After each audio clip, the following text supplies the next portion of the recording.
Hello tout le monde et bienvenue sur ma chaîne YouTube pour les nouvelles personnes qui me suivent. Alors, dans cette nouvelle vidéo, je vais vous parler de comment je fais pour trouver de l'inspiration. En général, j'ai une idée et avant de commencer à même faire le croquis, je vais commencer par me documenter.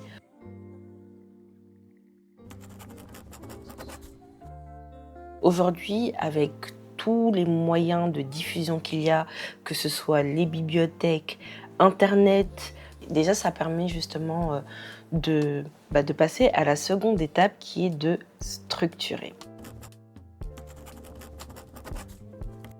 Avant, je peignais en fonction de mes émotions, sans avoir d'idée derrière, sans forcément vouloir faire passer un message. Le fait de structurer justement mon travail me permet de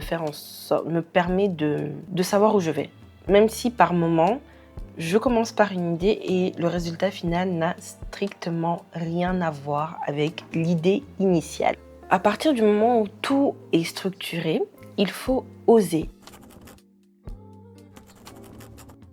Il faut oser commencer. Donc en fait, matérialiser les pensées. Donc quel est le type de toile que vous allez utiliser à mettre sur votre châssis, comment vous allez les préparer, quels sont comme je dis aussi, les matériaux que vous allez utiliser, si c'est de l'acrylique ou de la peinture à l'huile ou autre, si vous allez rajouter de la matière dessus ou pas.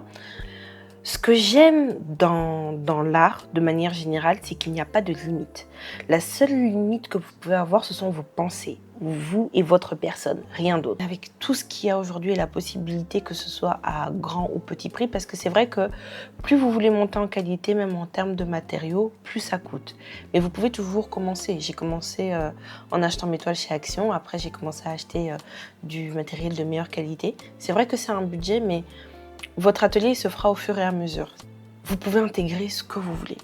J'aime bien utiliser différents types de matériaux et même dans certains de mes croquis, j'ai utilisé des morceaux de tissu que j'ai coupés et que j'ai inclus dans le dessin. Et c'est ce que je trouve juste incroyable. En fait, vous commencez par une idée en rajoutant des matériaux, en collant, vous pouvez coudre. En fait, tout est possible.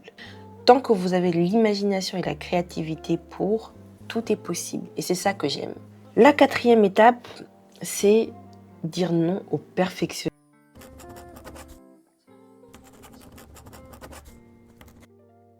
J'ai appris à dire non au perfectionnisme. Pourquoi? Parce que plus je veux que la toile soit parfaite, je perds du temps quand il s'agit de la vente parce que j'ai perdu, j'ai pas vendu une toile à cause de ça parce que je trouvais qu'il manquait quelque chose alors que la personne qui voulait l'acheter justement trouvait la toile incroyable. Et moi, genre, j'étais en mode, il manque quelque chose, tu vois, il manque quelque chose. Le perfectionnisme tue aussi la créativité parce qu'on veut toujours plus et des fois justement ça peut aussi gâcher le résultat qui était peut-être terrible à la base. La chose que je dis, c'est d'abord de faire et puis vous vous améliorez en chemin. Des fois, on se dit oui, non, il faut que j'ai tel ou tel matériel, il faut que ce soit presque parfait. Dites-vous que j'ai commencé en 2019 et je continue de m'améliorer petit à petit. Mon coup de crayon comparé à quelques années s'est vachement amélioré. La peinture, n'en parle pas.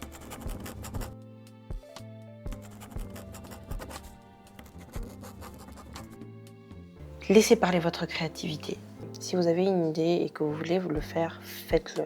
Parce que le dessin, les gens ils se disent oui, il faut le talent, mais en fait au final c'est en pratiquant qu'on devient forgeron. Vous avez Domestika pour apprendre aussi. C'est juste une question de volonté, de discipline. Les 3 heures que tu vas passer devant ton écran, c'est 3 heures que tu peux passer à te documenter, à pratiquer, à prévisualiser ce que tu aimerais faire parce qu'il y a une toile. Il y a un dessin que j'ai fait il y a quelques années et mon père, quand il a vu justement une de ces toiles-là, m'a dit tiens, ça me fait penser à un dessin que tu as fait. L'année est mise ici, vous pouvez voir. Donc dites-vous que bien des années après, je me retrouve à faire une toile qui est plus ou moins, on va dire, similaire. Peut-être pas pareil, mais similaire et elle me fait vraiment penser à cette toile que j'ai appelée de Purple Mood.